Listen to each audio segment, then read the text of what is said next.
Là, il s'agit de parler un peu de nucléaire, de renouvelable, etc. Enfin, je vais vous laisser la main sur le contenu.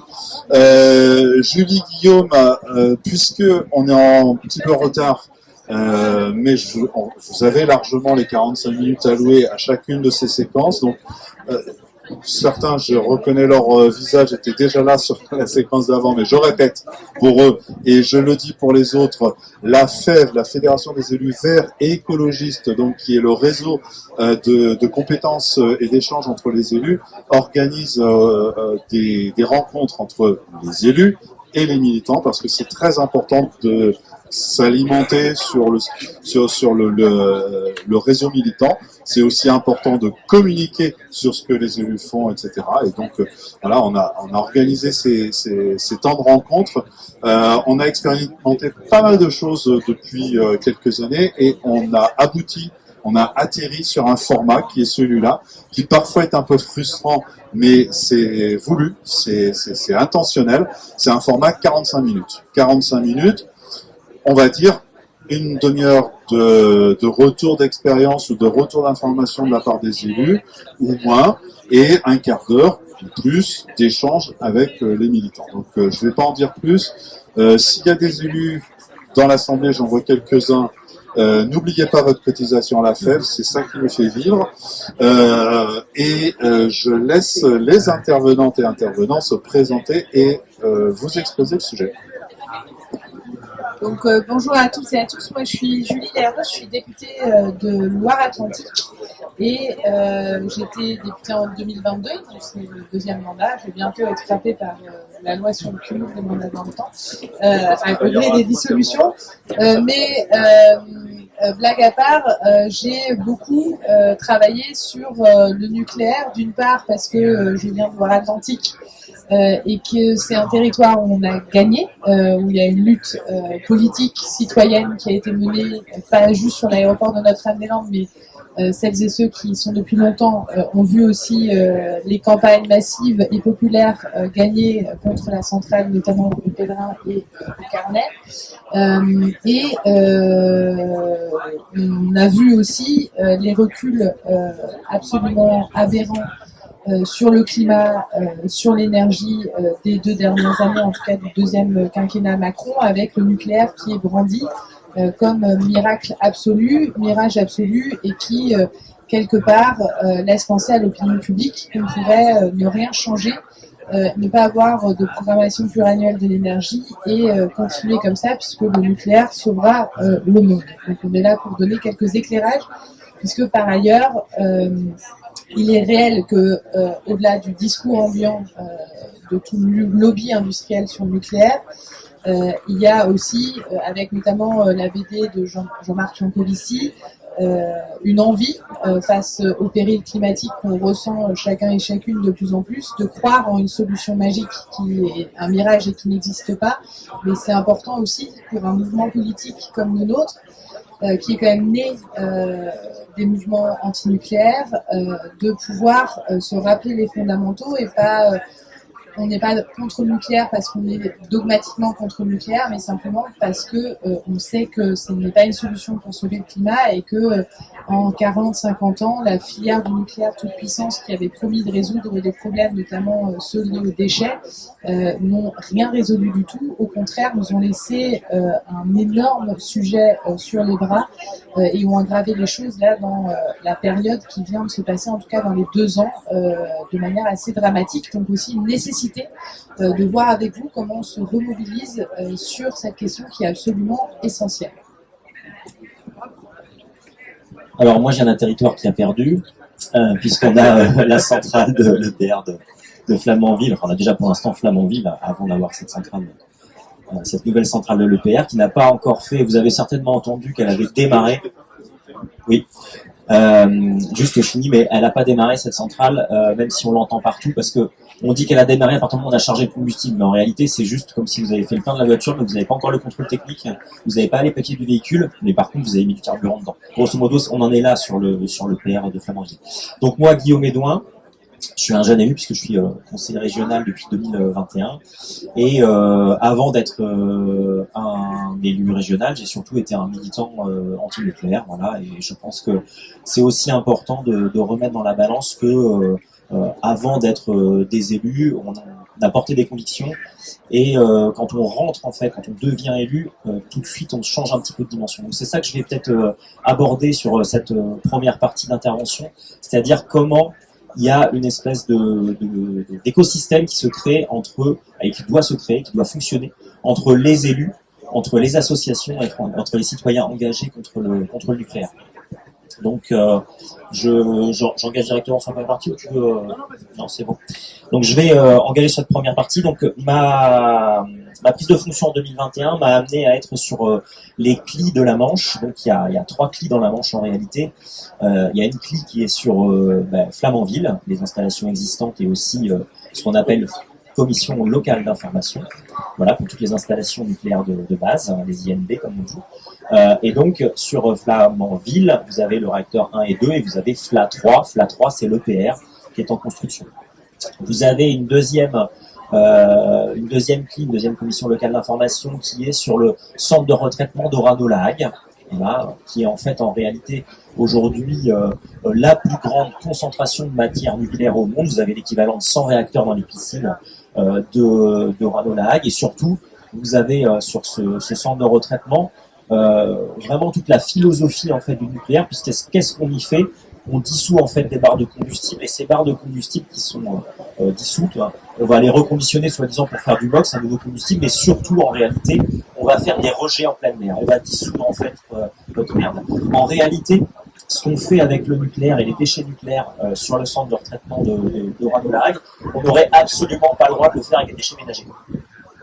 On ne pourrait pas dissoudre nos déchets ménagers et mettre ce qui nous plaît pas, enfin, le jus, l'exsudat, on pourrait pas le balancer comme ça à la mer. Bien évidemment, non.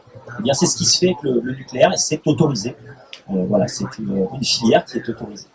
Et puis enfin, dernière CLI de la Manche, c'est la CLI de l'Andra, puisqu'on a en fait un stock de déchets qui sont à vie plus ou moins longue, qui étaient normalement être censés des déchets à vie courte, mais en réalité vous avez 190 kilos par exemple de plutonium qui n'auraient jamais dû être là et qui sont en fait sous ces tertres, qui sont censés être sous surveillance pendant 300 ans, mais dans 300 ans on est censé abandonner ce site et c'est un stockage de surface. Voilà, donc on a 190 kilos de plutonium qui sont là dans un stockage de surface. Alors, comment on travaille quand on est nouvellement élu et qu'on se retrouve dans une CLI? On se rend compte qu'on n'a pas accès aux mêmes informations, pourtant les CLI sont ouvertes à tous, mais qu'on n'a pas accès aux mêmes informations que quand on est un simple citoyen. Les associations sont présentes et en fait on se retrouve au cœur de cet écosystème, puisque dans les CLI, on a les associations pro-nucléaires, bien évidemment, elles sont là, elles sont actives. On a les salariés du nucléaire et les experts aussi du nucléaire. On a aussi des élus qui sont là, plutôt pro-nucléaire, puisqu'ils habitent à proximité des centrales. C'est quelque chose qui change petit à petit parce qu'on voit qu'il y a des maires qui avant étaient positionnés plutôt pro-nucléaire et qui sont en train quand même de douter, y compris avec cette accélération du nucléaire. C'est pas quelque chose, l'accélération du nucléaire, qui est considéré par les élus locaux, même ceux qui ne sont pas anti-nucléaires, comme étant un truc qui est bien. Parce que en général, ils ont déjà des centrales. Avoir un réacteur de plus, à part vraiment ceux qui sont extrêmement motivés par le nucléaire, je vais citer Hervé Morin, puisque je suis en Normandie, où là, effectivement, c'est un sectaire du nucléaire. Il est capable de faire des conférences de presse à tire-larigot avec le directeur d'EDF et des installations. Mais en dehors de ces forcenés du nucléaire, la plupart des élus locaux sont assez réticents. Je vais vous donner une petite anecdote. Lors d'une CLI de l'année dernière, on a annoncé, enfin, en tout cas, EDF a annoncé qu'ils allaient arrêter en fait de fournir les téléphones satellites que chaque commune a, puisqu'en cas de pépin, on peut être amené à utiliser le téléphone satellite. Pourquoi? Parce qu'il fallait gérer la maintenance, etc. C'est compliqué, ça coûte un peu d'argent. Et là, les maires, les élus locaux, plutôt pro-nucléaire, se sont rendus compte quelle était la valeur que EDF pouvait leur donner. C'est-à-dire même pas la valeur d'avoir un téléphone satellite en cas de merde. Et il y a quelques années, on a eu des épisodes de neige.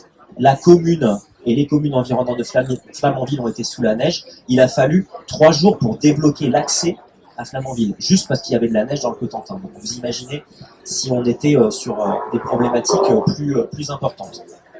Donc cet écosystème qu'on rencontre dans l'équipe quand on est élu, bah, c'est cet écosystème dans lequel on a les associations qui sont présentes, et d'ailleurs je remercie les associations qui sont là aujourd'hui sous cette tente, puisque on a un besoin extrême des associations quand on est un élu, que ce soit un élu local ou un élu national, parce que le travail de fond, le travail de comptage de l'ensemble de la matière radioactive, où est-ce qu'elle est située, le travail d'expertise, ce sont les associations qui ont ces compétences, qui ont cette expertise. C'est-à-dire qu'il faut être assez humble quand on est un élu, on est beaucoup moins spécialisé, beaucoup moins pointu que les associations. Par contre, on a un rôle vraiment essentiel à jouer, qui est celui de rendre encore plus visible ce travail des associations, de vraiment être en dialogue avec elles et d'essayer d'être cette courroie qui permettra de mobiliser aussi des citoyens, mais aussi ces élus qui peuvent être un petit peu réfractaires sans tout à fait l'être. C'est-à-dire qu'on a vraiment ce travail de conviction à faire. Pourquoi ? Parce qu'à partir du moment où on a une écharpe, on est quand même plutôt écouté. Quand on demande la parole, par exemple, sur une CLI, c'est sûr que le fait d'être un élu, c'est facilitant par rapport à une association. Tout de suite, on va dire, ouais, bon, c'est les associations antinucléaires. Les autres élus en particulier sont un petit peu obligés d'écouter quand un conseiller régional ou un conseiller départemental ou un maire de secteur parle. Ils sont un petit peu obligés quand même de nous écouter, même s'ils ne partagent pas nos convictions. Et ça permet petit à petit, en fait, de mettre des cailloux dans les chaussures de l'exploitant, parce qu'en général, l'exploitant, je parle là en particulier d'EDF, je ne parle pas forcément d'Orano, mais c'est à peu près les mêmes principes, mais l'exploitant en général arrive avec la conviction que de toute façon, il a la toute-puissance. Les rapports avec EDF sont toujours extrêmement compliqués, y compris pour des élus qui sont favorables au nucléaire. Ils arrivent toujours en se disant « je suis en terrain conquis et de toute façon, j'ai pas à avoir de contradicteurs ». Et donc, je crois qu'on a, nous, ce rôle très important d'être un peu les contradicteurs et de donner en fait un peu de confiance à des élus qui parfois ont des questions à poser au EDF, mais n'osent pas vraiment le faire dans le cadre de ces commissions locales d'information et qui peuvent à un moment donné être débloqués parce que nous, on les aura incités effectivement à poser des questions. Moi, les premières interventions que j'ai eues en CLI, il y a des élus qui sont venus me voir après, en off, en disant « tu as bien fait de poser cette question ». Il y a des présidents de CLI qui m'ont dit « bien sûr, tu auras toujours la parole », puisqu'il y a des CLI où je ne suis que suppléant, parce qu'évidemment, les écologistes n'ont pas été titulaires dans ces CLI, il faut le savoir aussi. Et donc, on y va quand même. Et c'est mon dernier point sur cette première partie. On a préféré avec Julie plutôt favoriser l'échange que un long monologue. Donc, on va être amené à en rediscuter ensuite. Mais moi, je vous incite sur vos territoires, quel que soit votre statut, à aller dans les CLI, à vous renseigner dans les CLI et à vous mettre en relation avec les associations antinucléaires qui suivent ces CLI. Parce que vous soyez un élu local ou que vous soyez un militant, le fait d'assister au CLI, déjà vous allez augmenter votre compétence sur la question. Parce que malgré tout, l'exploitant est obligé de répondre. Alors il y a des fois évidemment, il répond un peu à côté, très souvent d'ailleurs, voire même il évite, il esquive au maximum. Mais il est obligé de présenter un certain nombre de documents et en réalité, dans ces documents, il y a des choses qui sont notées noir sur blanc. Par exemple, tout simplement le centre de retraitement de la HAC, c'est indiqué dans les documents, dans les tableaux qui sont donnés chaque année. Eh bien, simplement l'utilisation de l'acide nitrique pour dissoudre le combustible, qui est ensuite rejeté en mer après avoir été désactivé. Alors, il est légèrement quand même radioactif, mais surtout, c'est un équivalent nitrate. Eh bien, c'est un rejet direct dans la Manche de l'équivalent d'une ferme porcine qui devrait avoir un plan d'épandage sur 10 000 hectares. Eh bien, en fait, là, c'est pas épandu, ça part directement dans le tuyau de la mer. Et ça, c'est indiqué dans les documents qui sont distribués en CLI. Donc, en fait, il y a vraiment pas mal de ressources qu'on peut avoir sur les CLI. Donc, quand on a l'occasion, voilà, si vous êtes à proximité d'une INB, une installation nucléaire de base, demandez à assister à ces CLI. Normalement, on ne peut pas vous le refuser. Et je vais laisser la parole à Julie.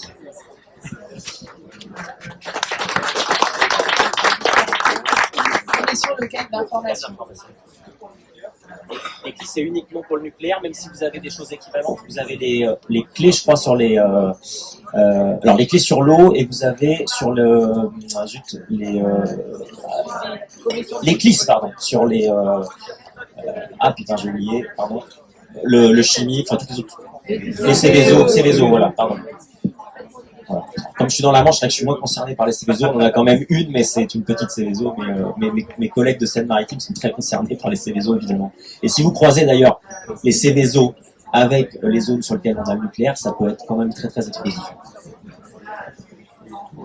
Donc moi j'ai plutôt travaillé pas au niveau local mais au niveau national sur le nucléaire avec le handicap un peu triple pour quand on s'attaque ou on essaye de poser des questions sur le nucléaire qui semblent légitimes, mais dans un pays des plus nucléarisés, sans débat jamais sur la relance sur la politique énergétique du nucléaire, sans aucune prévision ou planification, parce que d'une part je suis une femme et c'est quand même un monde extrêmement dominé par les hommes. Je suis pas ingénieure, donc je n'ai aucune compétence ou légitimité à poser des questions, puisque vous inquiétez pas, les ingénieurs ont tout prévu pour tout.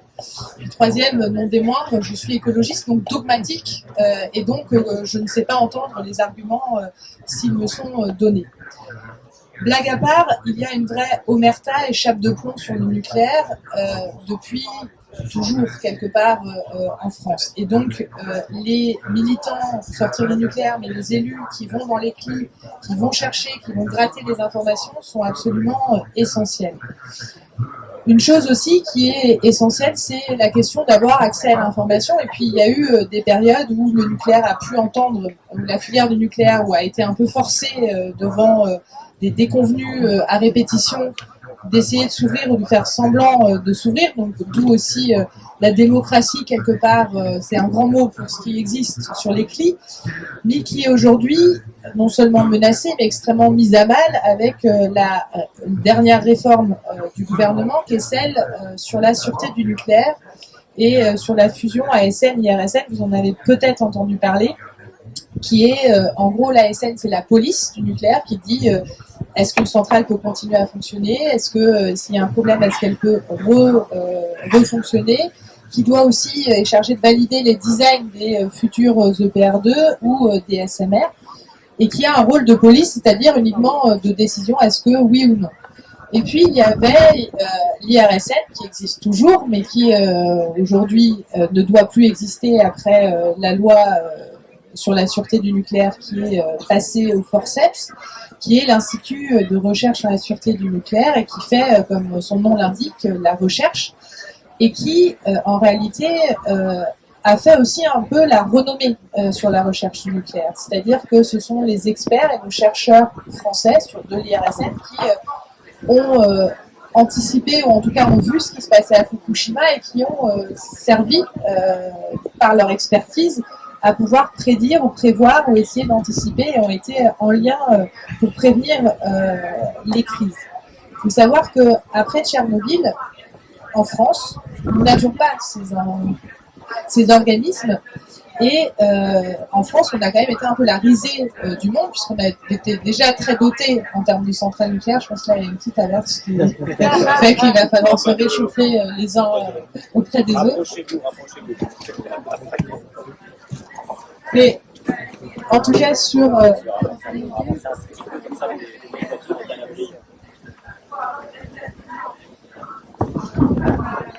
c'est bon, c'est bon.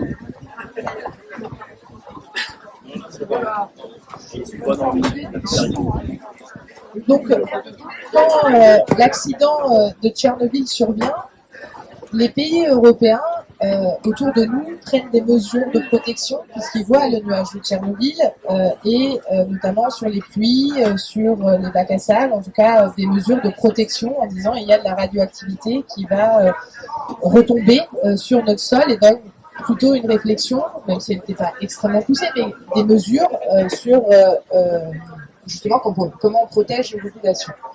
En France, on a dit le nuage n'a pas passé notre frontière. Ce qui fait que du part et d'autre de la frontière allemande, notamment, il y avait des salades qu'on pouvait consommer tranquillement et des salades qu'on ne pouvait pas consommer.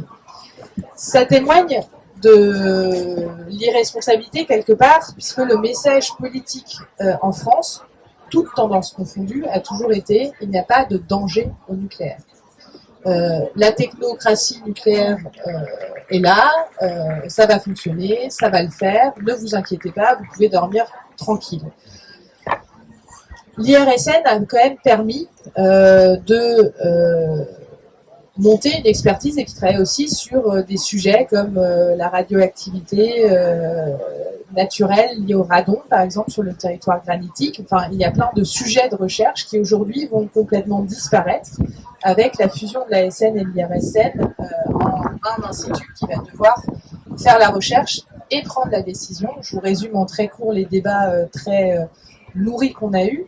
Et ce qui était extrêmement, enfin moi en tout cas, ce qui m'a beaucoup frappé, c'est le manque total d'arguments du côté du gouvernement. À un moment où on a besoin plus que jamais d'une organisation de la sûreté dans notre pays, puisque nos centrales et notre parc existant est en train de vieillir, et donc on ne sait pas si on peut continuer à le prolonger, et on a besoin d'être rassuré, d'être absolument sûr de l'expertise qui va pouvoir être faite. Et d'autre part, avec l'arrivée des SMR, en tout cas ce qui est projeté ou annoncé, et des nouveaux EPR. On est à une étape absolument cruciale, et le gouvernement a dit qu'il y a un plan de charge qui est très important, donc on supprime quelque part les passages de sûreté, etc. Plus le rôle d'information qu'ils avaient aussi. L'IRSN trouvait que l'expertise citoyenne et les questions qui étaient posées, notamment par les opposants au nucléaire, faisaient progresser la sûreté, puisqu'ils posent des questions où ils ont des doutes ou des inquiétudes, et qu'on soit pour ou contre le nucléaire, pour le coup, on a du nucléaire dans notre pays, et donc on a plutôt envie qu'il y ait des experts qui sachent ce qu'ils font et qu'il y ait les moyens suffisants qui soient injectés dans ce sens-là. Ça a été un énorme combat puisque, pour celles et ceux qui ont suivi le travail législatif, on a eu un projet de loi sur l'accélération des procédures du nucléaire où il y avait une première lecture au Sénat et en deuxième lecture à l'Assemblée nationale. Le gouvernement est venu, par un amendement gouvernemental, acter la disparition de l'IRSN, donc la fusion de l'ASN et de l'IRSN, sans aucune explication. On a réussi à l'Assemblée nationale à faire battre le gouvernement sur son propre amendement. Mais ensuite, ils sont revenus du coup à la charge avec un nouveau projet de loi à l'Assemblée. En commission, on a réussi à faire supprimer le premier article qui actait la fusion. Mais malheureusement, ensuite, quand il y a eu le vote solennel, on a raté à 2-3 voix le vote de rejet. En fait, c'était la surprise du Rassemblement national qui avait voté contre le projet de loi et qui, la deuxième fois après la commission mixte paritaire avec le Sénat, a voté pour. Donc ensuite, c'est largement passé. Voilà. Pour vous dire quand même que ce projet de loi est extrêmement dangereux, et c'est d'ailleurs pour ça que dans l'élaboration du programme du nouveau Front populaire, en cas de gouvernement du nouveau Front populaire, il y a l'annulation des décrets d'application sur la fusion ASN et RSN, parce que ça semble absolument essentiel, sachant que, y compris d'un point de vue très organisationnel, l'ASN est beaucoup plus petite en nombre de salariés que l'IRSN, et en fait cette fusion qui devait s'opérer doit s'opérer normalement au 1er janvier 2025, ce qui dans aucune réorganisation n'est possible et jouable. Donc on voit bien le peu d'égards qu'il y a face à la sûreté du nucléaire qui, qu'on soit pour ou contre, devrait tous nous rassembler. Juste un tout petit point sur le nucléaire en général, puis ensuite on fera les échanges, parce que quand on s'attaque au nucléaire, on a la chance d'avoir toute une participation des trolls et des lobbies extrêmement puissants qui essayent de décrédibiliser notre parole coûte que coûte. Moi j'ai fait aussi une mission d'information sur la rénovation énergétique et thermique des logements. Et on voit très clairement en France, de fait, de la prédominance de notre système énergétique autour du nucléaire. Je ne sais pas si on va parler au nucléaire. Ça fait du bien. Mais... On voit que, juste pour vous donner l'influence du nucléaire aussi sur le modèle énergétique et du coup les freins par rapport à la lutte contre le réchauffement climatique, c'est que dans la mission d'information qu'on a fait sur la rénovation des bâtiments, on a vu que les logements en France, il y a une prédominance de chauffage à l'électricité, ce qui est totalement inefficace d'un point de vue énergétique, qu'on consomme par mètre carré équivalent presque le double par exemple que nos amis suédois, de fait de cette prédominance du nucléaire. Mais comme on avait du nucléaire à écouler, On a retardé la mise en application de la réglementation thermique des bâtiments et des logements, et on se chauffe à l'électricité, ce qui est atypicité européenne, ce qui fait que dans les pics de consommation, vous vous rappelez la guerre en Ukraine, est-ce qu'on va avoir assez d'énergie pour se chauffer? 50% de ce pic de demande d'électricité est due à la demande française, puisqu'on se chauffe à l'électricité. Et on voit aussi que la tendance est toujours la même, c'est-à-dire que dans les actes de rénovation, le gouvernement va subventionner plutôt des pompes à chaleur qui ont une demande forte d'électricité, plutôt que de s'attaquer à l'enveloppe du bâtiment et de réduire réellement notre consommation d'énergie, ce qui devrait être notre priorité absolue. Ensuite, il y a des problématiques qu'on a pu soulever à travers le projet de loi d'accélération sur le nucléaire. Il y a la question des déchets. Guillaume en a un peu parlé. On est allé avec François Thiollet à Bure. Là, ça dépasse la science-fiction et c'est en fait pire l'impréparation et la non-technicité, même pour quelqu'un qui n'est pas ingénieur. C'est absolument hallucinant quand ils nous vendent de faire de l'économie circulaire avec l'argile qu'ils excavent, qui nous expliquent qu'ils sont sur une plaque tectonique, mais que grâce aux macaronis qu'ils ont fait en argile et qu'ils mettent sur les tuyaux, en fait, les tunnels ne vont pas s'effondrer, qu'ils ne savent pas dans quel sens les mettre et qu'ils ne savent pas faire quelque chose de réversible parce que l'acier sera corrodé par la haute radioactivité. Enfin, on nage quand même en pleine science-fiction qui travaille sur la décroissance de la radioactivité des colis face à la remontée. Ça va remonter inexorablement à la surface pour que ça soit le moins radioactif possible. Enfin, on est quand même sur des choses où on se dit, on pensait, même nous, en tant qu'anti-nucléaire, on pensait que la filière était un peu plus armée et un peu plus carrée sur les choses. Voilà. Donc la problématique des déchets a toujours été obérée parce que c'est le vrai point noir que la filière ne veut jamais aborder. Je pense que là aussi, on a une réflexion à avoir collectivement de comment on peut faire remonter cette question des déchets qui, là, pour le coup, les piscines de la Hague débordent. On n'a pas prévu d'autres autorisations pour étendre les piscines et Bure n'est absolument pas prêt, pour le coup. Qu'on soit pour ou contre Bure, il n'y a rien qui peut se faire à cet endroit-là aujourd'hui. Il y a la problématique de la robustesse des centrales nucléaires face au réchauffement climatique. Là, on a quand même senti qu'on a soulevé un lièvre sur la consommation d'eau des centrales, parce qu'on voit bien qu'il y a des villages aujourd'hui qui n'ont plus d'eau l'été. Et donc, quand on regarde très simplement la vallée du Rhône, on se dit, est-ce que l'été, pour faire tourner les climatiseurs dans l'EHPAD, on aura assez d'énergie? Parce que est-ce qu'on aura de l'eau pour boire? Est-ce qu'on aura de l'eau pour l'agriculture? Ou est-ce qu'on aura de l'eau pour faire de l'électricité avec du nucléaire? Sans parler par exemple, de projet de nouvelle EPR à Penly, qui, grâce à la loi d'accélération sur le nucléaire, on n'est pas obligé d'avoir l'autorisation et de passer toutes les étapes pour dire on autorise de faire un EPR2 à cet endroit-là, mais on peut commencer à faire tous les aménagements connexes. On peut construire la centrale sans et donc à Penly, on sait que la centrale sera sous l'eau. Donc c'est en zone totalement inondable. Donc il y a un certain nombre de problématiques qui paraissent complètement hallucinantes et on est dans ce mirage du nucléaire en disant, et on le voit très clairement, souvent les pro-nucléaires disent qu'il ne faut pas opposer énergie renouvelable et nucléaire, sauf que la réalité c'est qu'en France, on est le seul pays européen qui n'a pas atteint ses objectifs en matière d'énergie renouvelable. On n'a pas de programmation pluriannuelle de l'énergie qui va dans ce sens-là, parce qu'il faut un saut énorme. On n'avait pas atteint les 23% d'énergie renouvelable. On doit aujourd'hui, dans la feuille de route du paquet énergie-climat européen Fit for 55, atteindre 44% d'énergie renouvelable. Et on est absolument nulle part, puisqu'on ne donne pas, on ne l'inscrit pas dans la loi et on ne donne aucune incitation aux entreprises, aux filières de pouvoir se réveiller, se lever.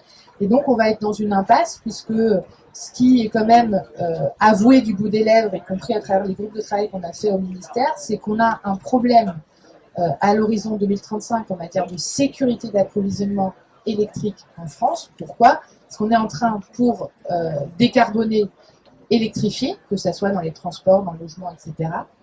Sauf que donc on a un besoin d'électricité qui croît, on ne fait pas ce qu'il faut sur la sobriété et sur l'efficacité énergétique.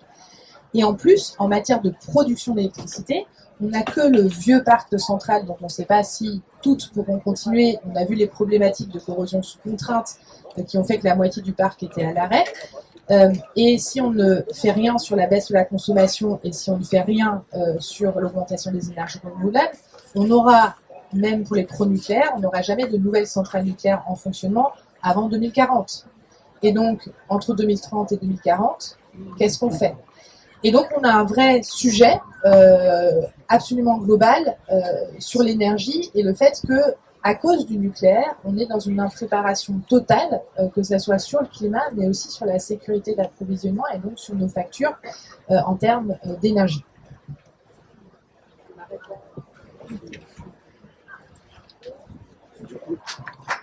Voilà, merci. Déjà.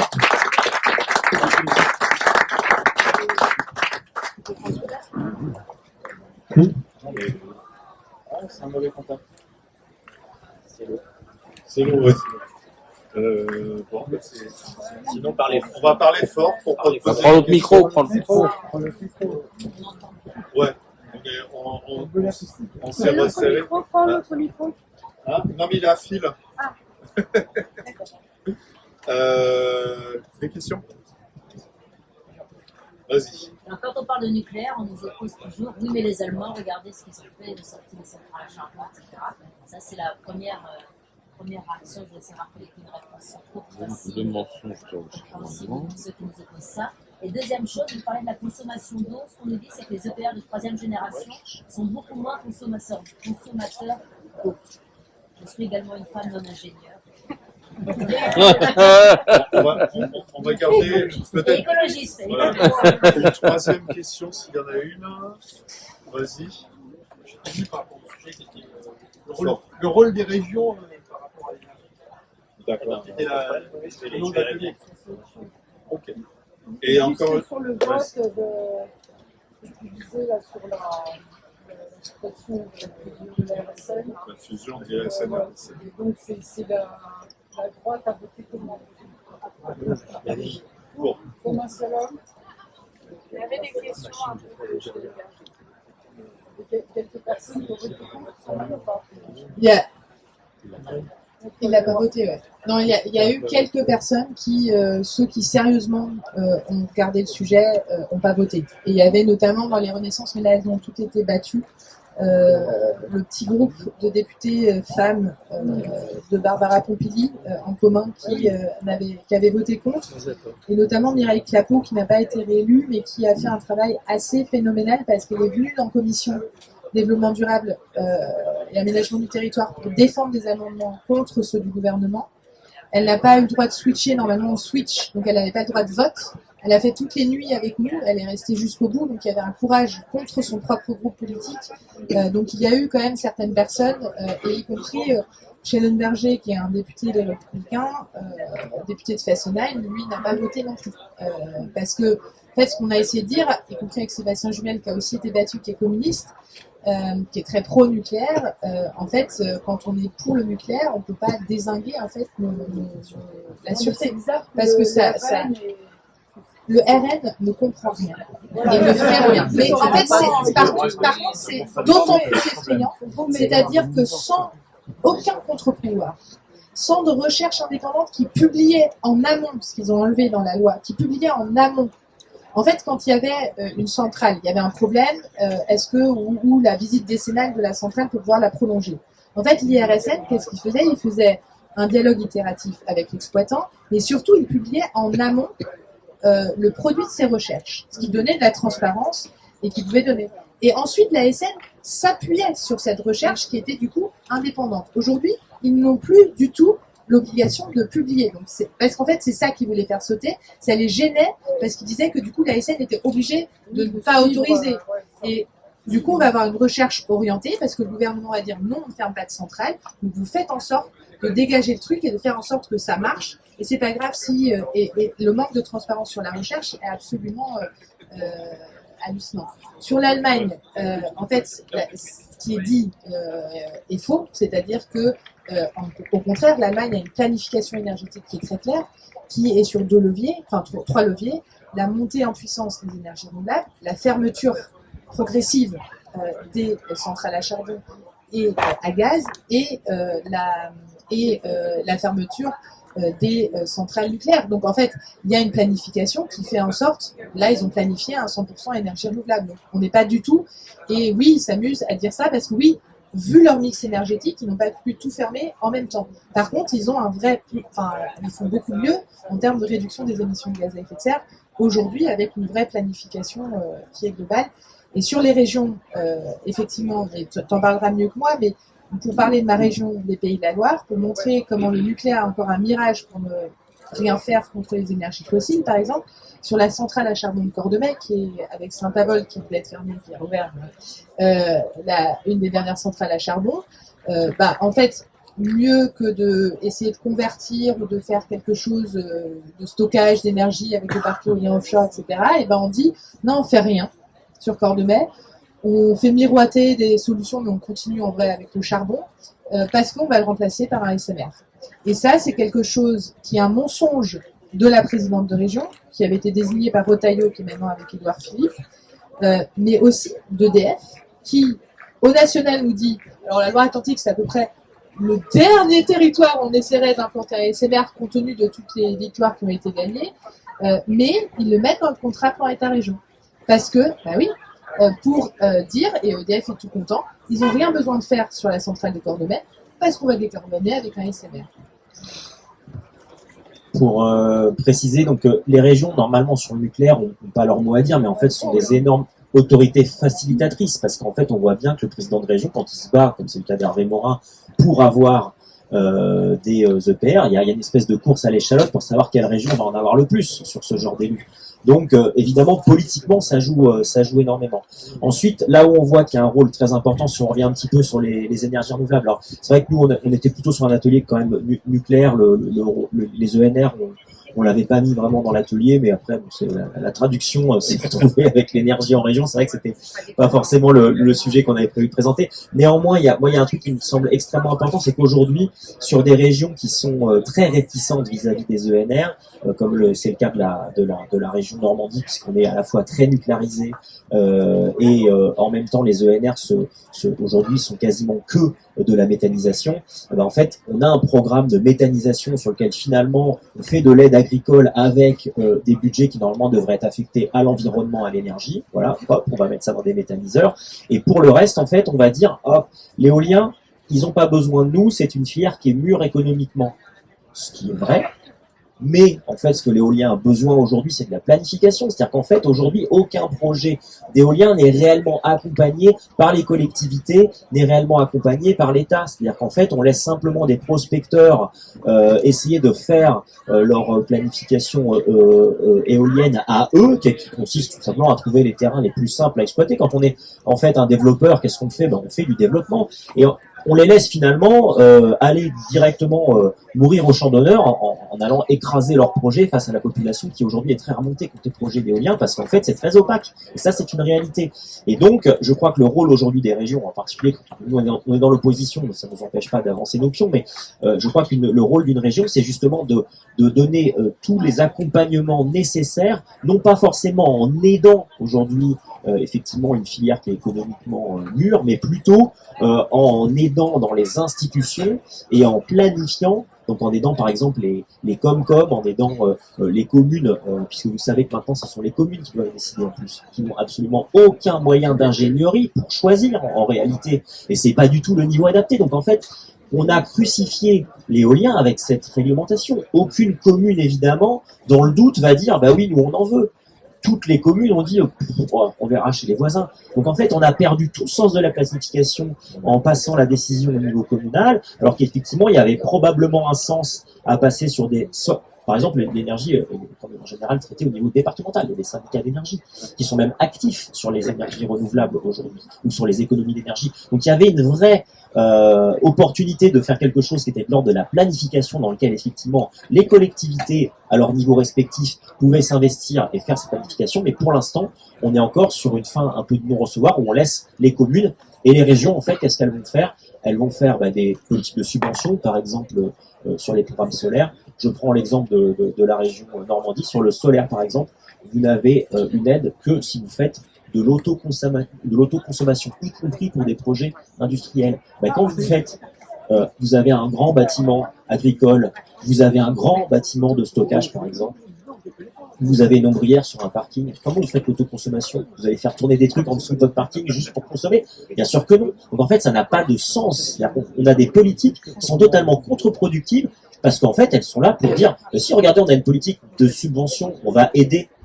Mais la réalité, c'est que le premier projet que le président de région a été visité d'installation de solaire subventionné par la région, c'était 40 mètres carrés de panneaux solaires sur une petite ferme, alors certes, qui était en bio, avec une boulangerie qui était très sympa, d'ailleurs les proprios étaient très très sympas, et eux-mêmes étaient surpris que le président de région vienne dire, regardez, la région subventionne le solaire. Ça n'avait pas de sens. Les associations qui étaient là rigolaient en calculant ce qui était rapporté par ces 40 mètres carrés de panneaux, en disant, mais voilà, déjà, ne serait-ce que le déplacement de la région et du président pour venir montrer les panneaux, ça bouffait l'énergie sur plusieurs années, donc c'était pas la peine de le faire, quoi. Voilà, on en est arrivé là, de l'absurde de cette politique. Donc voilà, je vais pas aller beaucoup plus loin sur le régional, mais on pourra en discuter un peu après.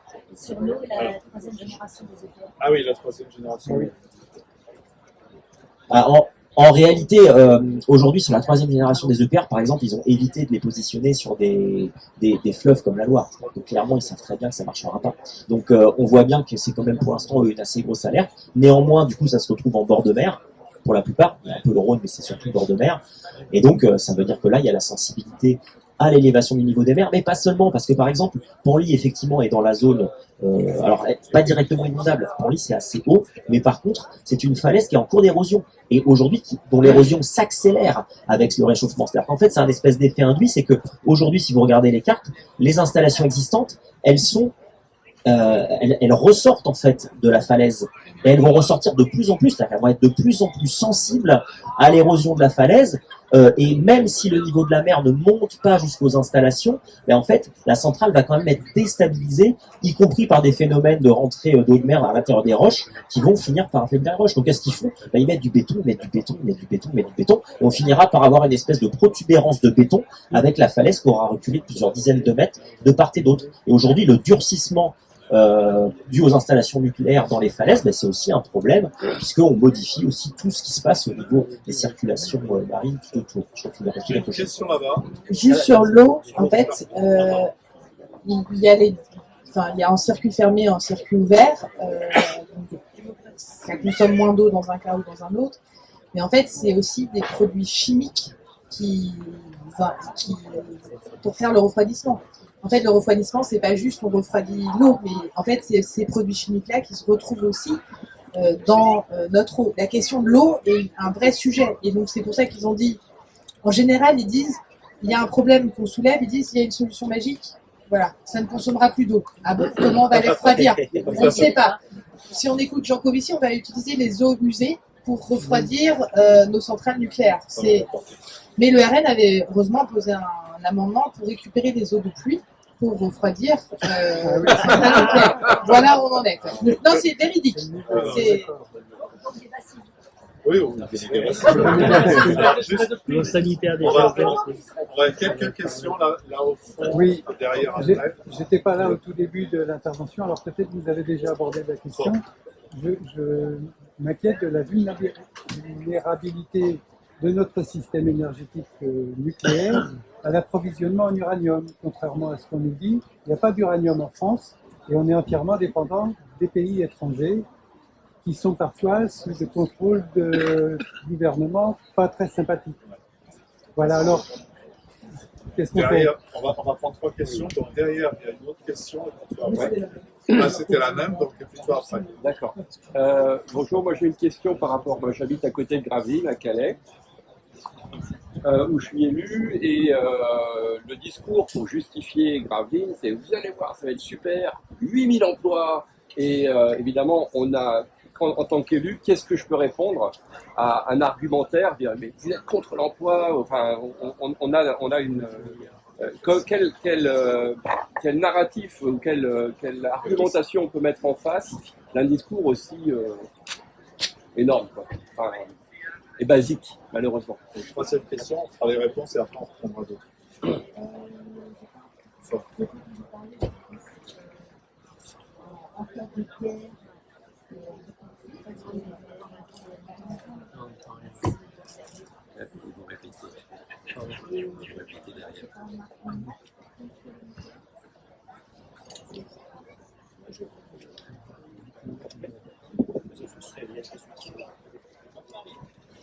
Alors, sur les appros en uranium, là, effectivement, on rentre dans la géopolitique, c'est-à-dire qu'en fait, il y a quand même des stocks assez importants d'uranium, c'est qu'on peut pas aujourd'hui, alors sauf les plans dans lesquels on dit il va y avoir des centrales partout, tout va passer par le nucléaire, donc dans ce cas-là, effectivement, ça va baisser la vue d'œil, mais en réalité, comme on sait très bien que de manière réaliste, en fait, ils pourront pas en ouvrir beaucoup. C'est-à-dire que la vraie réalité du nucléaire, c'est qu'ils sont aujourd'hui incapables de mener ce qu'ils affichent. C'est-à-dire que c'est ça, en fait, notre chance, c'est qu'ils sont pas capables de le faire. Il faut être assez clair que les annonces dans lesquelles on était au départ parti sur 6, puis après c'était 14, puis peut-être ça allait être encore plus. Bah, en fait, là, c'est en train de retomber le soufflet. C'est-à-dire qu'on est quand même dans un moment où on dit attention. Mais par contre, effectivement, les appros en uranium, c'est pas du tout des appros qui sont stabilisés et on est obligé forcément de mettre en place une géopolitique du nucléaire. Alors là, je vous invite à suivre les différentes publications qu'on peut avoir sur Sortir du nucléaire, par exemple, sur ce marché du nucléaire. Alors il y a vraiment là-dessus Greenpeace qui a fait un énorme boulot. Hein. Il y a Yannick Rousselet de Greenpeace qui a pisté en fait un peu où est-ce que se retrouvait tel colis de nucléaire à un moment donné, où est-ce qu'on dans quel pays, et effectivement tout ça c'est très très sale, hein, on va pas se mentir. Donc il y a sur les appros nucléaires, il y a un vrai en uranium pardon, il y a un vrai enjeu effectivement à décrypter ça, parce que ça montre que c'est vraiment quelque chose de sale, c'est pas du tout propre en fait. On nous montre des petites barres de combustible, vous savez, bien propres, bien lissées, etc. Mais en fait, pour obtenir cette petite barre de combustible bien lissée, tout le circuit qui a été fait depuis le minerai, l'enrichissement, etc. Ben là, c'est vraiment vraiment dégueulasse, quoi.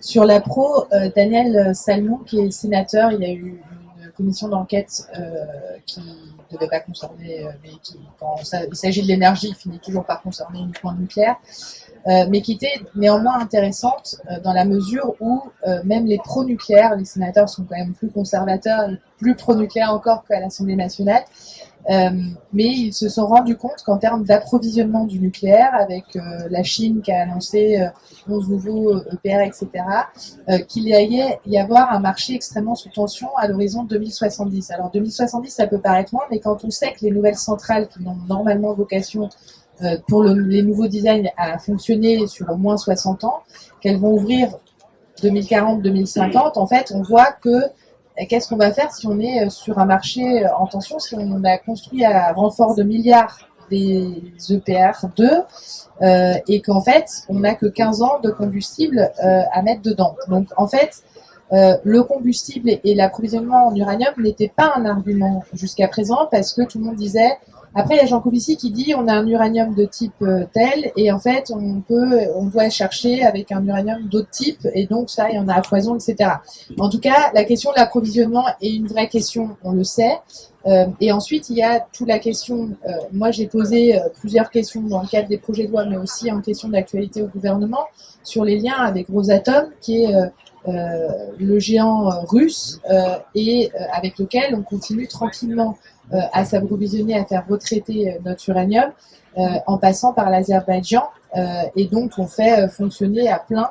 Et en fait, Agnès Pannier-Runacher a fini par m'avouer devant le rabattage de dire ça nous coûterait plus cher de casser le contrat que de maintenir le contrat, étant, il fallait encore qu'il y ait une volonté de casser le contrat qui n'était pas présente non plus.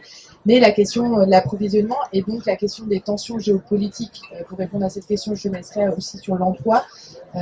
C'est une réelle question. On voit ce qui se passe à Zaporizhzhia justement avec Rosatom en miroir, mais effectivement le nucléaire ne peut fonctionner que dans un environnement géopolitique qui est stable. Dès lors qu'on est sur un terrain de guerre, c'est une énorme vulnérabilité.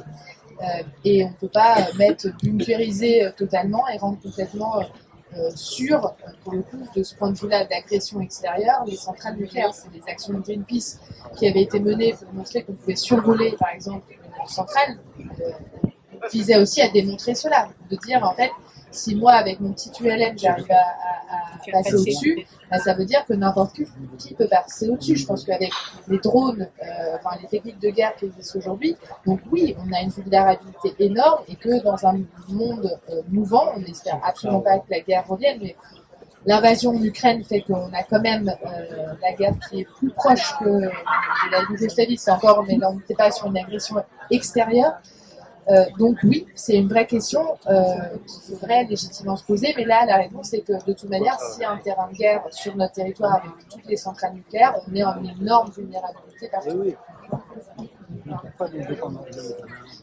Alors, donc, effectivement, on peut montrer très facilement en fait que le système nucléaire n'est pas un système résilient, et c'est le paradoxe d'ailleurs de Jean Covici qui nous dit, enfin, qui nous brosse un monde un peu catastrophique et qui nous dit, bah, finalement, dans un monde qui est en train de se péter la gueule, faisons des centrales. C'est-à-dire qu'à la base, l'axiome de base n'a aucun sens. Parce qu'une centrale, il faut une société très organisée. Ça demande en fait vraiment une société très verticale, très organisée. Et ça, évidemment, dans une société qui est plutôt en phase d'écroulement, la résilience ne peut pas compter là-dessus du tout. Donc ça, c'est vraiment une très grosse contradiction de Jean Paul. Pour ce qui est de l'emploi, moi j'ai regardé en fait l'emploi et je l'ai analysé au niveau régional. Parce que c'est vrai que si on regarde simplement au niveau, par exemple, communautaire, on va se dire, bah oui, ça pèse très lourd.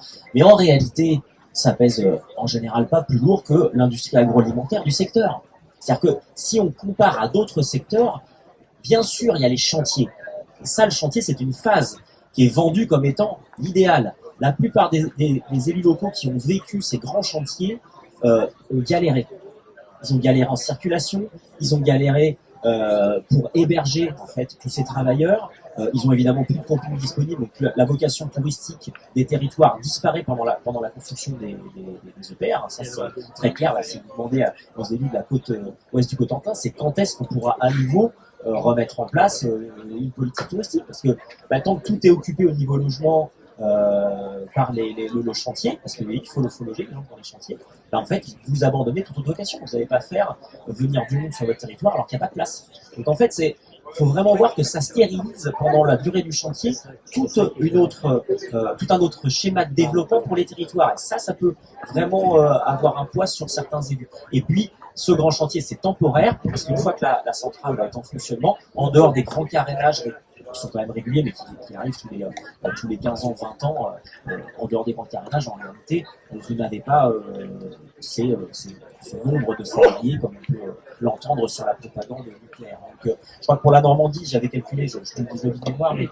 c'était sur l'ensemble des installations nucléaires. C'est-à-dire vous avez aussi bien le retraitement, les centrales, les emplois permanents étaient à moins de 30 000.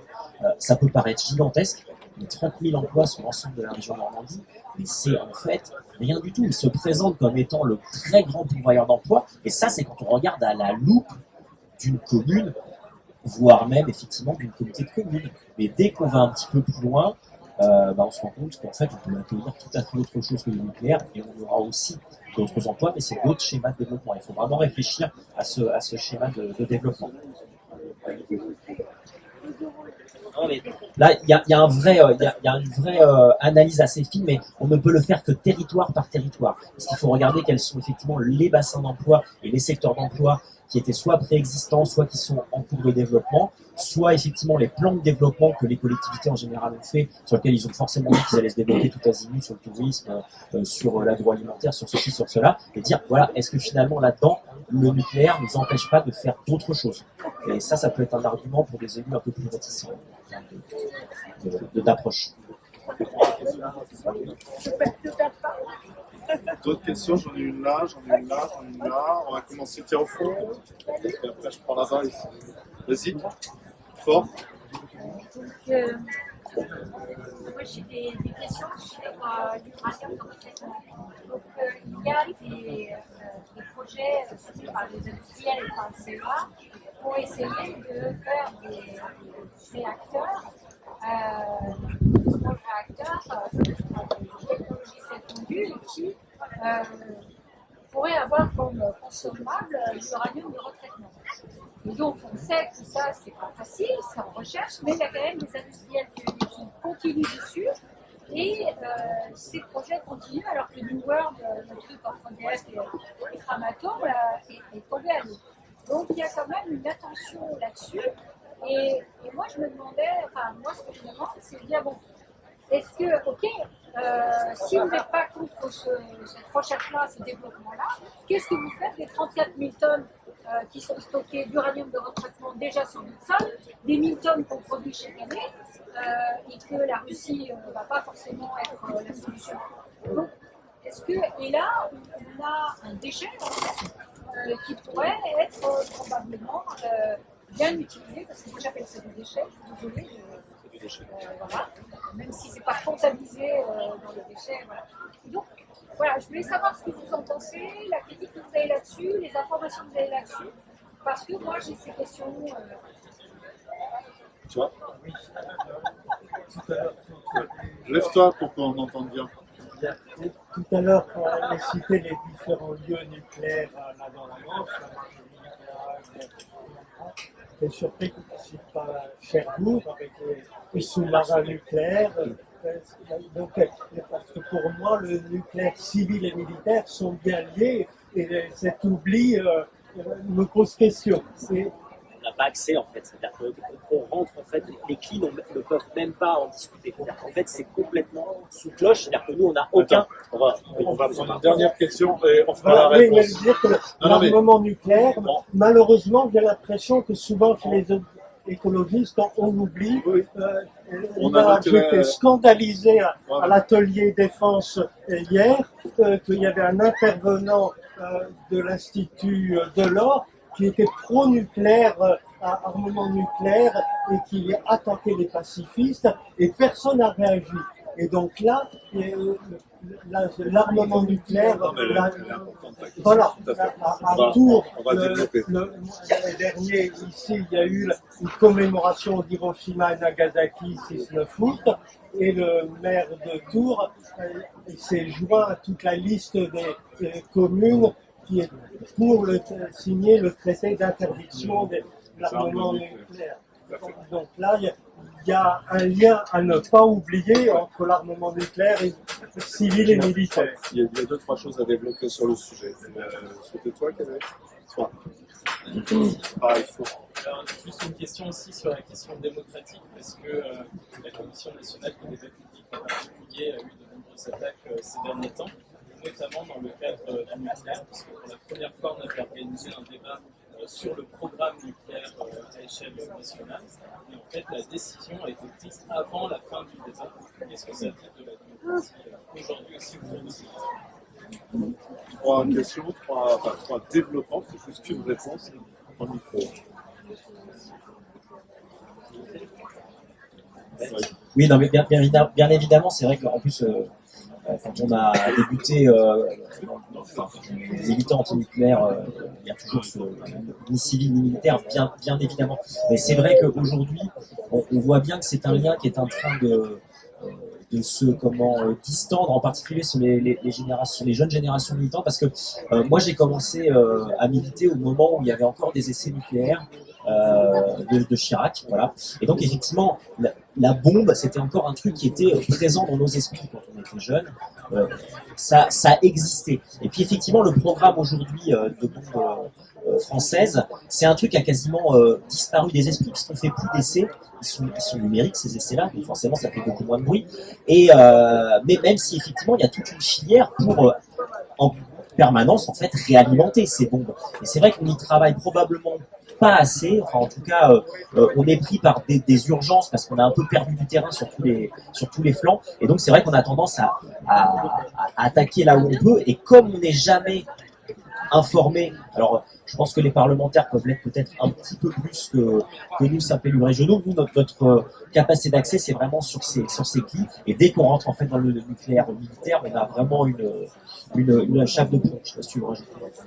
On a, et c'est secret, des auditions communes une fois par an, enfin pas une audition, mais des différents ministres sur la défense, affaires économiques et affaires étrangères, sur la question de l'armement. Mais moi je suis pas en commission de défense, donc je n'ai pas accès à... Enfin voilà, et en fait c'est normalement toutes nos commissions et nos débats sont filmés, et là c'est à huis clos. Voilà. Et donc j'ai vu beaucoup de chantage entre les élus députés locaux par rapport à l'industrie de l'armement, qui pèse extrêmement lourd dans l'industrie française. Donc là on parle pas spécifiquement du nucléaire, mais aussi. Et moi j'ai j'étais présidente du groupe d'amitié France-Pays-Bas. Vous allez me dire quel est le rapport.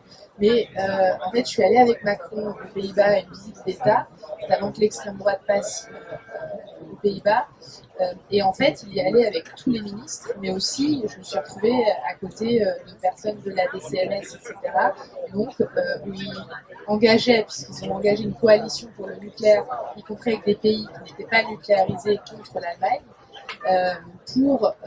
et ils ont effectivement engagé les contrats, non seulement sur le nucléaire civil, mais d'abord sur le nucléaire militaire, où ils continuent à avoir des coopérations. Donc, en fait, le nucléaire civil et le militaire ont bien évidemment toujours été liés et sont particulièrement liés, notamment sur l'élaboration des SMR, puisque le fait d'avoir cette technologie déjà embarquée dans les sous-marins fait que ils se disent que c'est possible d'avoir une application civile. Et de toute manière, on sait toujours que le militaire a servi à l'application, donc c'est important de le rappeler et de le redire, mais c'est plus compliqué encore dans l'opacité d'avoir les informations nécessaires pour le combattre. Sur la question du sel fondu et du mythe de l'industrie nucléaire, de dire on va utiliser nos propres déchets, donc ça va être une économie totalement circulaire.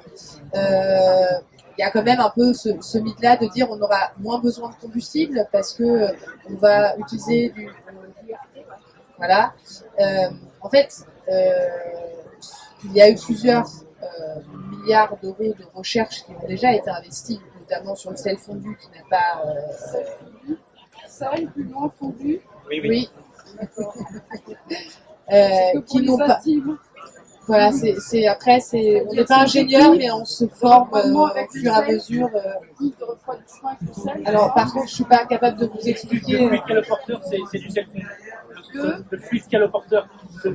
Juste, on va pas rentrer dans les détails techniques parce que. Non, mais il est 18h et il y a la première qui commence. Un peu technique, on l'exprime Ça, je vous invite à aller sur les sites ça n'a pas pris 3 heures de sortir du nucléaire. Ça n'a pas pris 3 heures. Non, mais en tout cas, ce qui est sûr, c'est que la recherche a été faite sur ces différents aspects-là, qu'elle n'a pas été conclusive. Ça fait 50, 60 ans que l'industrie du nucléaire nous vend des technologies qui vont soit utiliser moins de combustible, produire moins de déchets. Non, sel fondu, ça déjà aussi, il y a eu de la recherche. Et ensuite... Non, mais les SMR n'existent pas. Non, mais la recherche. Oui, mais en fait, vous avez tout simplement aujourd'hui des startups qui se font financer comme ça. Bien sûr qu'ils vont continuer la recherche. Les chercheurs aujourd'hui ont tout intérêt à faire de la recherche, mais en réalité, aucun ne verra le jour. Il n'y a pas de modèle économique pour ça. Ça n'a aucun intérêt pour personne, sauf pour les chercheurs. Donc en fait, c'est un trip de la Startup Nation, les SMR. Et donc là, le retraitement, moi j'ai Jacques Fausse qui est un professeur pro-nucléaire. Jacques Fausse qui est un professeur pro-nucléaire et qui me dit en CLI, voilà, il a enseigné le nucléaire pendant des années, et Jacques Fausse dit, le retraitement, certes, ça existe dans un laboratoire, dans des éprouvettes. À partir du moment où on passe au stade industriel, c'est catastrophique. C'est tout. C'est-à-dire qu'en fait, il faut bien se rendre compte que le nucléaire sur le... Mais il n'y a pas d'alternative. Un déchet nucléaire produit, on ne sait pas à l'échelle industrielle s'en débarrasser. Ça n'existe pas. On est dans la merde. Oui, mais c'est soit une fuite en avant dans laquelle, pour nous dire, pour pas se démentir et dire qu'on a un problème, c'est pour ça qu'on a un énorme sujet actuellement en France sur la question des déchets, sur lequel il y a une omerta où rien n'a été prévu en réalité, rien n'a été prévu. Parce que même si Bure fonctionnait, ça va pas fonctionner tout de suite, qu'il faut les et en fait, la Hague déborde réellement. Et donc, en fait, mais de dire qu'il y a une solution magique, ça c'est la technocratie. Oui, mais c'est une solution magique. En fait, on est dans la merde sur les déchets nucléaires. On ne sait pas quoi en faire. Et c'est pas de la recherche technique. Non, aujourd'hui, il faut arrêter d'injecter de l'argent public. Il faut assumer ses responsabilités sur un programme et sur quelque chose qu'on n'a pas réussi. Je ne sais plus sur la dernière question, c'était sur la démocratie. Effectivement, ça a choqué tout le monde. Je pense que la démocratie environnementale, de manière générale, la démocratie tout court, a été extrêmement mise à mal. Tous les contre-pouvoirs, y compris des organismes, par exemple comme l'OPEX, qui avait un rôle fondamental, ont été détournés de leur objet alors que normalement c'était des lieux de débat et pour le coup, c'est l'Office pour les choix scientifiques et techniques qui a été détourné dans le cadre de l'ASN-IRSN. La SNDP est extrêmement mise à mal. Le débat qui s'est enclenché, les annonces avant même la fin du débat avec de nombreuses recommandations. Et donc on a un vrai sujet puisque sur l'énergie de manière générale, mais en particulier sur le nucléaire, on n'a jamais réellement démocratiquement débattu et eu le choix en France sur qu'est-ce qu'on fait, quels sont les avantages, quels sont les inconvénients du nucléaire, quels sont les autres modèles énergétiques. Et c'est ça dont on a besoin aujourd'hui, y compris au vu des choix et des délais qui se raccourcissent énormément et du mur qu'on va se prendre. Et tout est fait pour éviter justement l'éclairage de ce débat et d'avoir un débat apaisé. C'est pour ça qu'on avait, avec le parti, déposé une proposition de résolution pour avoir une convention citoyenne sur le nucléaire, parce que aujourd'hui, on n'entend que les lobbies et qu'en fait, les jeunes qui flippent du réchauffement climatique, qui voient arriver, ils se disent, il y a une solution magique, on va faire sauvez-nous avec le nucléaire, surtout qu'on n'a rien besoin de changer. Et donc, il y a une vraie nécessité d'avoir une vraie démocratie parce que ça opère toute l'action sur l'écologie de manière générale.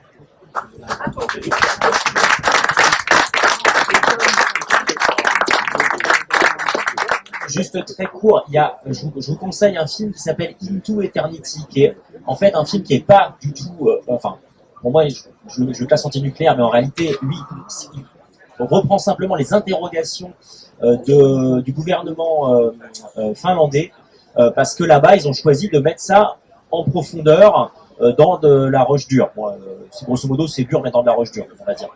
Sauf qu'il se pose la question de comment simplement on va transmettre l'information sur plusieurs, voilà, parce qu'en fait c'est ça, il y a que la réalité, c'est la vraie réalité des gouvernements qui ont décidé d'ouvrir les yeux. Ils se sont dit en fait on ne saura jamais faire, donc ça veut dire qu'il va falloir se poser la question de comment transmettre cette mémoire sur des dizaines de milliers de générations. Non mais il n'y a pas de pensée magique, madame. Non, elle n'a pas parlé de pensée magique. Se renseigne. Alors, ensuite, simplement, moi je voudrais, je ne sais pas si on arrive sur la conclusion ou pas. On est sur la conclusion. On est sur la conclusion. On est très largement. Non, je voulais simplement dire, parce que ça me semble extrêmement important. On était sur un mouvement de balancier qui était favorable au nucléaire, avec effectivement la décarbonation, avec Jean Covici, avec effectivement la recherche sur les SMR qu'on est en train de lancer, etc. Un environnement qui se développe. Mais en réalité, on arrive un peu au bout parce que la génération qui effectivement n'a pas connu les essais nucléaires, qui n'a pas connu cet environnement-là, sur lequel on a pu dire le décarboné c'est vachement bien, le nucléaire c'est vachement bien. Là aujourd'hui ils sont en train de se dire mais en fait on nous a vendu un petit peu des salades, et donc ce mouvement de balancier qui était allé très loin vers le nucléaire avec Jean Co, il est en train de revenir vers nous dans l'autre sens, et donc il faut vraiment qu'on se mobilise maintenant parce que c'est dans les 3 ans à venir que ça va à peu près se jouer, et que nos mobilisations vont être les plus efficaces possibles. Parce que là, il y a des yeux qui vont s'ouvrir, parce qu'effectivement, la génération climat va se dire, mais ce qu'on nous a raconté sur le nucléaire décarboné, c'est des salades, puisque les renouvelables, ça va plus vite. Et donc, c'est vraiment maintenant qu'il faut agir. Et du coup, le 12 octobre, il y a la grande manifestation. On ne pouvait pas ne pas conclure là-dessus. Grande manifestation nationale à Rouen, c'est extrêmement important d'y être très, très nombreux. Merci.